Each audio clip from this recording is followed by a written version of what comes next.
Good morning, happy Friday, and welcome to what we're going to call take two of today's Inspirational Interruptions live stream. If you tuned in a few minutes ago, I had some technical difficulties because I was quickly reminded, number one, when software updates happen, they mess with your computer a little bit, but number two, sometimes it's just time to get a new computer. So here we are. Happy Friday to that.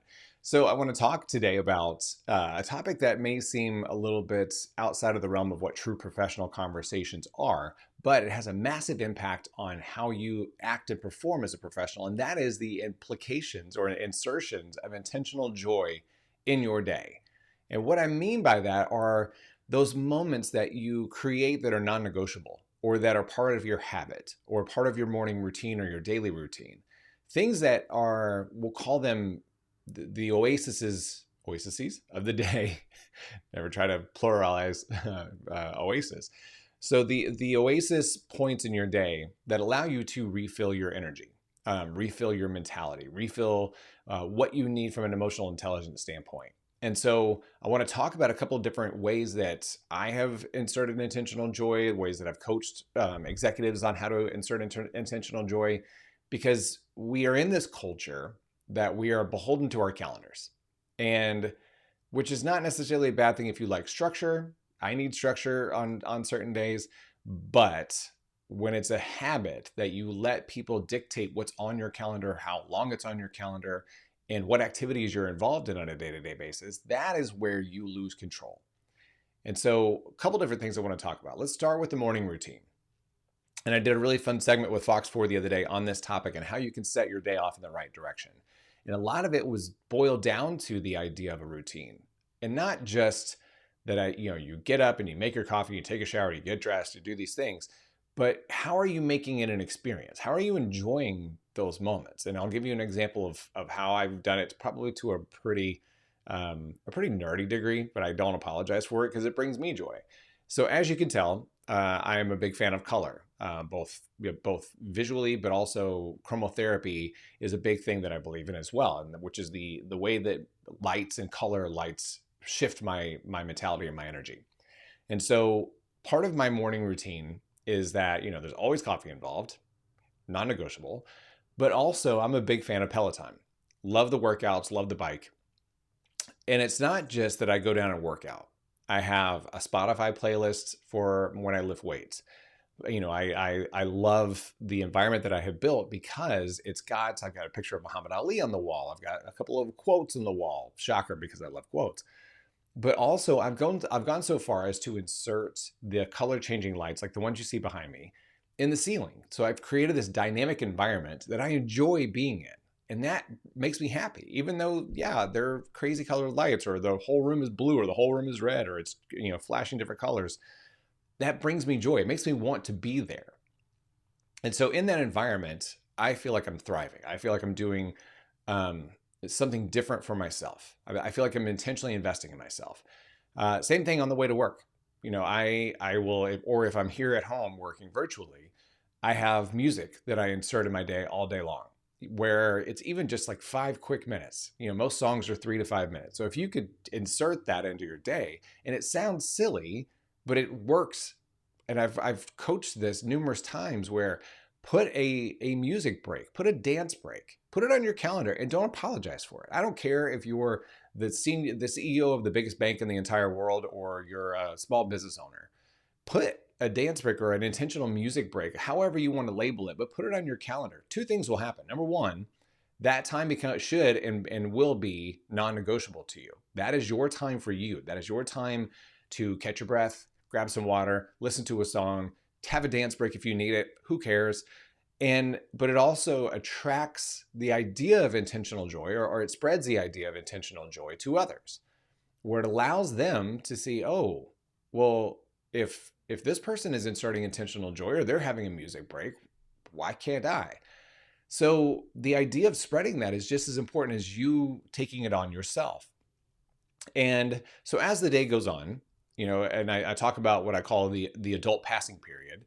If you're inserting music breaks, but you're also basically blocking your calendar for you, I am a massive believer in the adult passing period. And what I mean by that is that we in school have, we have our class time, and then we have 5 to 7 minutes, depending on how big your school is, to get from history to your locker, drop off your history books, grab your math books, go to your math class. But it allows you to mentally change gears and move into that mentality of doing what the next thing calls for.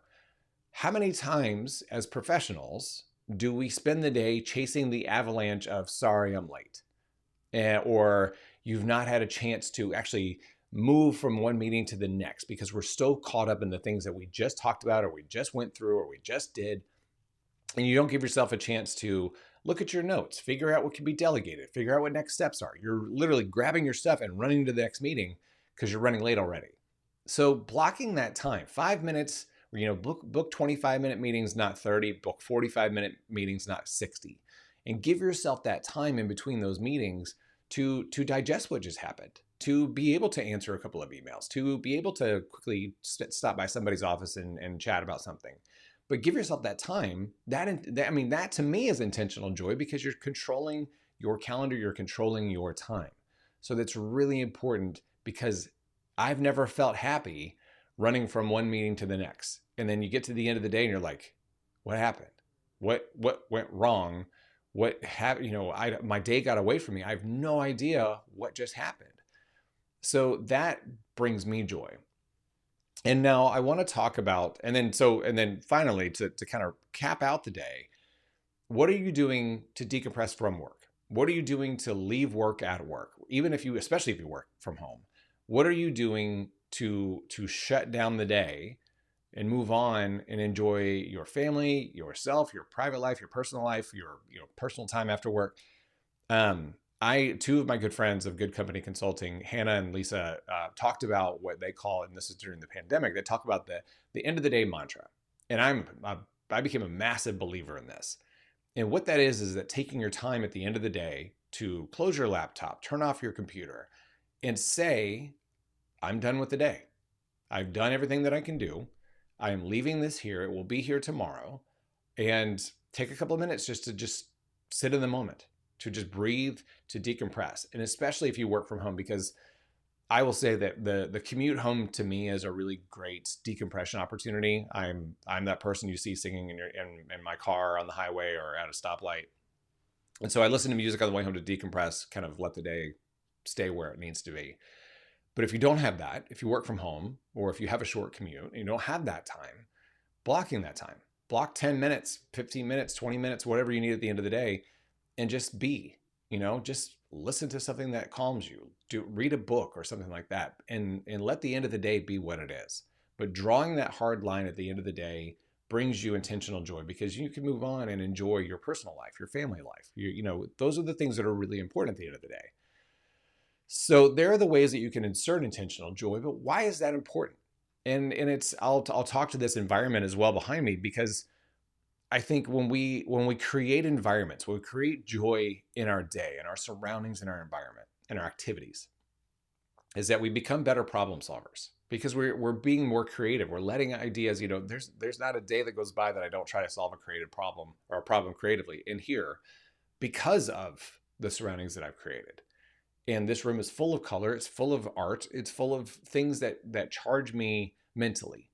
So it allows me to look at creative solutions, creative angles on different problems. So that to me is big, but it also helps you find joy.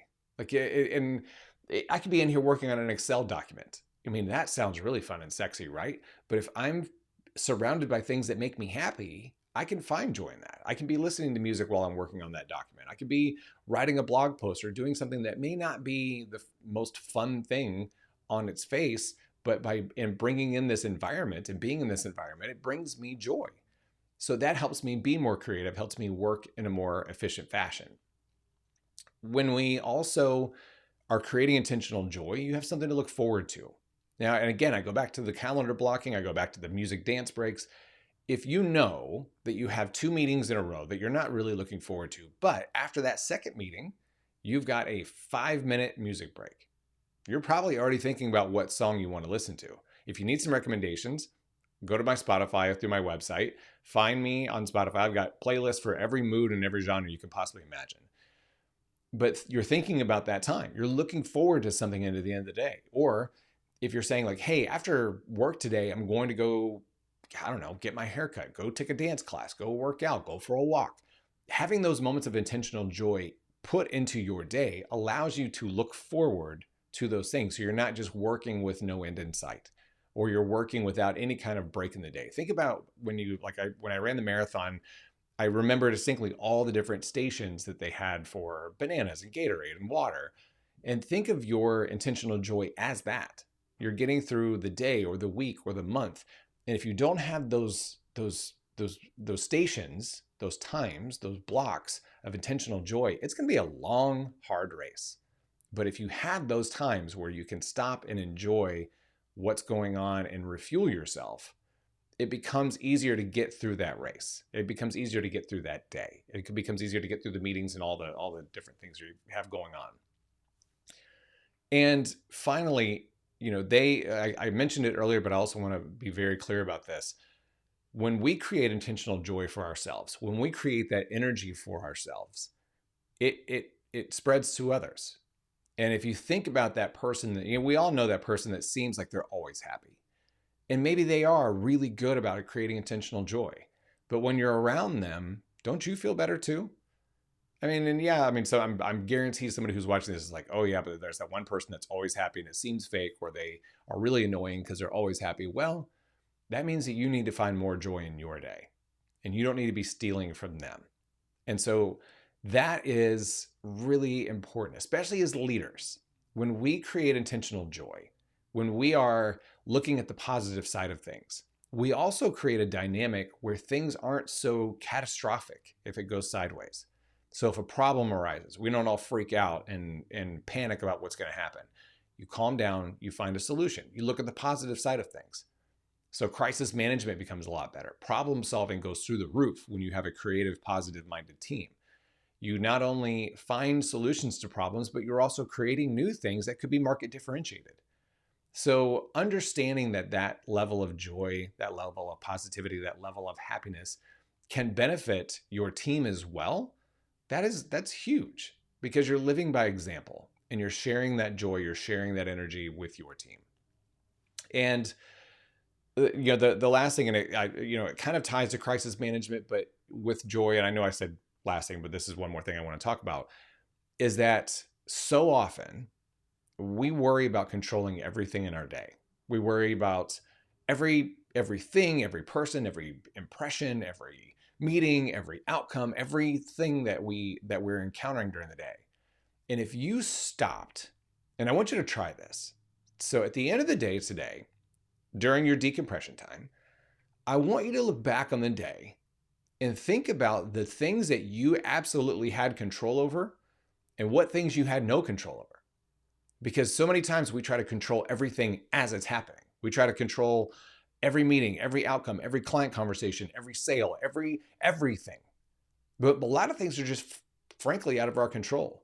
But when you have that intentional joy, when you have that positive mindset, you come with a much better mentality on focusing on the things you can control versus the things that you can't.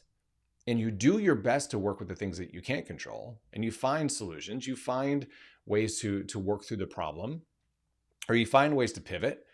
But when you know that you can control certain things, you focus your energy there more, because frankly, that's where your best results are going to be. So again, inserting that intentional joy brings you happiness, brings you positivity, brings you calm. It lowers your anxiety and your stress. It elevates your problem solving and your crisis management. And it also benefits your teams. And so if you think about, like, how would you describe the mood of your company today? Are y'all stressed? Are you happy? Is it going in the right direction? Are you positive? Are you negative? What's going on in your company? If you had to put, and think about like the pain scale in a hospital room where it says like, how are you feeling? And what does that scale look like? What emoji would you put with your company's mentality and your company's culture and your company's mood today?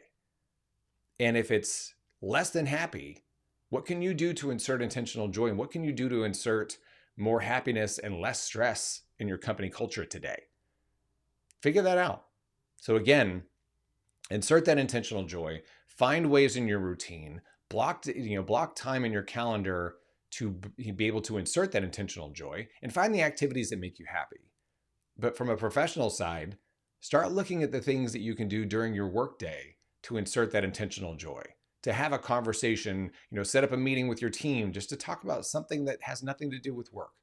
Give them a brain break. Give them a chance to express themselves. Do something fun.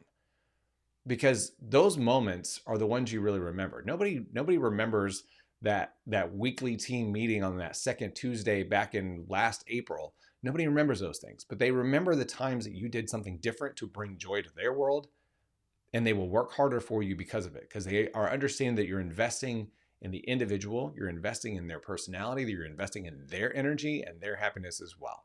So it's a win-win all around. And hey, you may wind up with a viral TikTok video or whatever platform you're on because you filmed your dance break or your singing break or your decompression coming back from work or your energy setting song, car karaoke on the way to work. But be happy. At the end of the day, be happy. Find those moments of joy, because nobody ever got to the end of their life and said, wow, I really played it safe and was average and really just I let everybody dictate my life, and that was really enough for me. I don't want you to say that either. So find the ways to insert intentional joy starting today. Block that song break. Find that way, find some time in your day to invest in you. And I promise you, even if it's that 5-minute song break, you'll feel better because of it. So thank you so much for hanging out with me today. Thank you so much for tuning into the live stream. I've really appreciated the feedback and the comments that everybody has shared with me. It's been fantastic, and I'm going to continue to build more topics and more content. If you have some ideas that you want me to share, drop me a note, rich@richbracken.com. Would love to start having viewer mentioned topics because you have something you want me to talk about or something you want to work on personally. I'm happy to do the research, happy to put together the talking points, but help me help you. So have a wonderful Friday. I look forward to hearing about your personal 5-minute investment in your intentional joy today. Make sure you comment or send me a note. Let me know what it was and how it worked out. So I'm thrilled that you will be doing that for you today, and I promise you it will pay dividends. Happy Friday. Have a great weekend. We'll see you next week.